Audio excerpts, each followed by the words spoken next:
नमस्कार, काय नाव आपलं? माझं नाव संजय बोराडे. दादा, आता आम्ही शिनोली गावात आलो होतो. काय चर्चा आहे या भागामध्ये? आता जिल्हा परिषदची निवडणूक लागली, पंचायत निवडणुका लागल्या. ते ह्या जिल्हा परिषदेला एक मिनी विधानसभा म्हटलं जातं.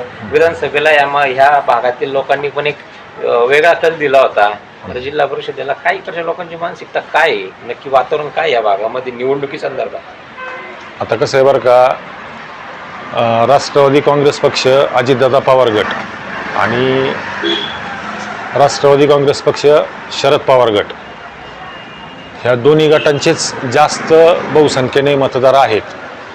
जे शिवसेना, उद्धव ठाकरे गट किंवा शिंदे गट हा मतदार वर्ग कमी आहे. मुख्यत्वे अजितदादा पवार गट यांची संख्या मला मोठी आढळून येते, मोठ्या प्रमाणात आढळून येते. त्यानंतर तुतारी म्हणजे शरद पवार गट, ह्यांचा एक त्याच्या खालोखाल मतदार वर्ग दिसून येतो. मग आता ह्याच्यात कोण काय करेल सांगू शकत नाही. आता तुम्ही दोन पक्षांची नावं घेतलीत, एक शरदचंद्र पवार गट आणि अजित पवार गट. आता दोन्ही पक्षांनी मिळून एकत्र जे पुण्याची महानगरपालिका आणि पिंपरी चिंचवडची महानगरपालिका एकत्रित लढली आणि येणाऱ्या आगामी जिल्हा परिषद निवडणुका पण एकत्र लढणार असं कालच सुप्रियाताई सुळे आणि शशिकांत शिंदे यांनी जाहीर केले. आणि त्याच पद्धतीने जुन्नर तालुक्यात पण ती जाहीर झाली. तर आपल्या आंबेडकर जाऊन जाहीर झाली नाही. तुम्हाला काय वाटतं की आपल्या आंबेडकर तालुक्यात हे दोन्ही पक्ष एकत्र येऊन लढतील का? कार्यकर्त्यांना नाही, एकत्र येऊन लढतीलच. आता देवदत्त निकम साहेब किंवा वळसे पाटील साहेब हे पुन्हा रूपी एकत्र आले समजा, आणि मग आता जे दोन उमेदवारच्या ऐवजी मग एकच उमेदवार राहील इकडं. जसं आता पक्षाचं एकत्र झालं मनोमिलन, तसं कार्यकर्त्यांचं खाली दोन्ही पक्षांचं मनोमिलन होईल का? तकरीबन 90% पुढे होऊ शकतं मनोमिलन, सगळे एकत्र येऊ शकतात. थोडासा आदिवासी पश्चिम पट्टा समाजला तो शिनोली बोरघर हा जिल्हा परिषद गट, ह्याच्यामध्ये गेल्या विधानसभेला एक वेगळं स्वरूप पाहायला मिळालं. पण जर ह्या भागात वळसे पाटील यांनी नक्कीच कामं केली असतील तर मग यांना मत का घटलं, आणि मग मत घटलं तर त्यांनी विकास कामं नाही केली का, असा संदेश आहे का? काय झालं बरं का की पश्चिम पट्ट्यामध्ये जे डिंबा धरण आहे, या डिंबा धरणामध्ये ज्या ठिकाणाहून पाणी येतं त्या ठिकाणच्या लोकांना, औपेपासूनच्या लोकांना त्या पाण्यामध्ये 20% अधिकार आहे. तर त्यांना शेतीसाठी पाणी किंवा आदिवासी मंत्रालयाकडनं फुकट पाणी असं काहीच झालं नाही. त्याच्यामुळं आणि दुसरं एक की बाबा कृषी विभागामार्फत आदिवासी शेतकऱ्यांना स्ट्रॉबेरी पिकाच्या बाबतीत प्रोत्साहित केलं गेलं नाही. त्यानंतर 12 ज्योतिर्लिंगपैकी एक श्री क्षेत्र भीमाशंकर, ज्याला आपण 6वं ज्योतिर्लिंग बोलतो, तर इथं राज्यातूनच नाही तर देशातून लोक येतात.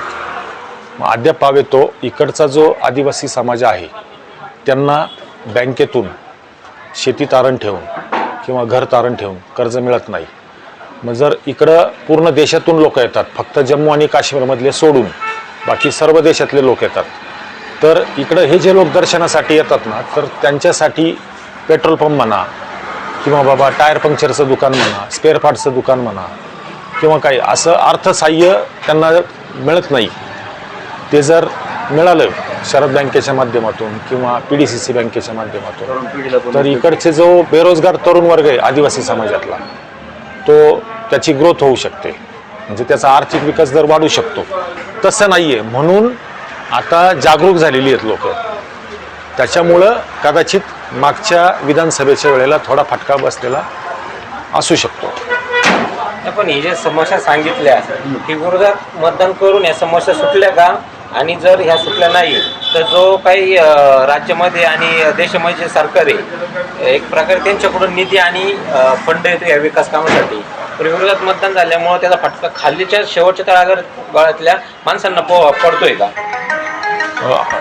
तसं काही नाही आहे, तसं काही नाही आहे. परंतु मतदार हा जागरूक झालेला आहे. रोषापोटी हे झालेलं मतदान आहे. हो, रोषापोटी झालेलं मतदान. मग आता यातून जो काही परिसरातला जो विकास आहे तो फुटला म्हणता तुम्ही? हो, खुंटला नाही. ज्या गतीने व्हायला पाहिजे होता त्या गतीने होताना दिसत नाही. आता बघा, डिंबे धरणाच्या समोरची भिंतीच्या समोर जे गार्डन आहे त्या गार्डनला उशीर होतोय, म्हणजे अजून पण त्याचं काम चालू आहे.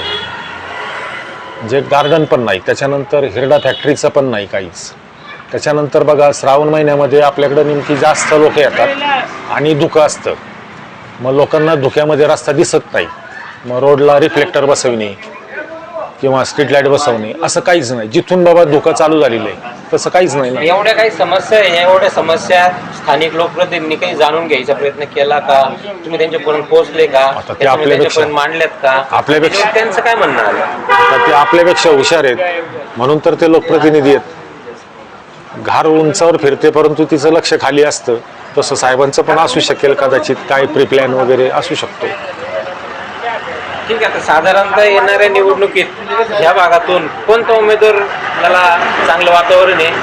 तुम्ही पक्षाचं सांगितलं, पण उमेदवार तुमच्यापर्यंत कोण आलेत? काही इच्छुक उमेदवार काय आहेत? हा, माझ्याकडं ते राजू लोकरे जे आहेत मापुलीचे, त्यांनी मला सांगितलं, ते मित्रच आहेत आपले, त्यांनी मला सांगितलं की बाबा असं असेल. तर राजू लोकरे ह्या व्यक्तीचं वजन मला वाटतं.